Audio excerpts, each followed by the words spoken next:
चीन सीमा पर गरुड़ कमांडो के बाद भेजे गए एलीट कमांडो मार्कोस एलएसी पर कुछ बड़ा होने वाला है। आतंकियों का काल, पैंगोंग लेक में बनाया बेस, कहते हैं मगरमच्छ क्योंकि पानी में लड़ाई के माहिर। विदेश मंत्रालय की रिपोर्ट, कमांडोज की तैनाती, चीनी सैनिकों ने बंद कर दी पेट्रोलिंग, बेस में डाला डेरा।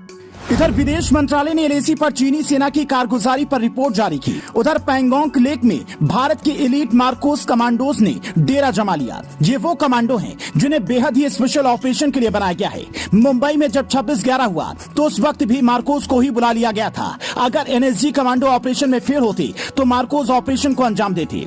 अब अगर उनको चीनी सीमा पर भेजा गया और विदेश मंत्रालय ऑफिशियल रिपोर्ट दे रहा है कि चीनी सेना ने जानबूझकर यथास्थिति को बदलने की कोशिश की है जिससे दोनों देशों के संबंधों पर असर पड़ा है, तो आप सोचिए कि ये कितना बड़ा स्टेटमेंट है और बिना तैयारी के तो नहीं दिया गया होगा। तो क्या मार्कोस का पैंगोंग में बेस बनाना इस ओर इशारा है?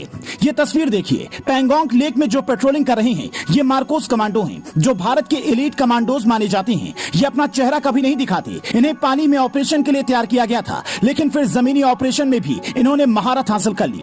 इससे पहले मार्कोस ने कश्मीर में कई ऑपरेशंस को अंजाम दिया है। इनका हुलिया देखकर ही आतंकियों में खौफ भर जाता है। चेहरे पर गजब का गुस्सा और बढ़ी हुई दाढ़ी, आंखों से झलकता देश प्रेम इनकी पहचान है। इन्हें मगरमच्छ कहा जाता है क्योंकि ये पानी में ही बेस बनाते हैं। जम्मू कश्मीर के बांदीपुरा में वुलर लेक में भी इनका बेस हुआ करता था। इन्हें देखकर ही राष्ट्रीय राइफल्स के सैनिकों ने भी अपनी दाढ़ी बढ़ा ली थी।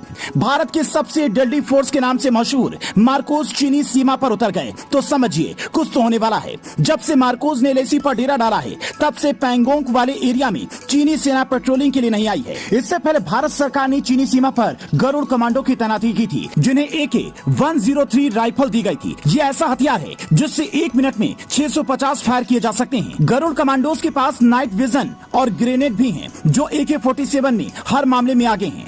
अमेरिकी खुफिया संगठन की वार्षिक रिपोर्ट में भी भारत और चीन की विवाद का जिक्र किया गया। आशंका जताई गई है कि भारत और चीन के बीच तनाव बढ़ सकता है और उनके बीच संघर्ष की संभावना है।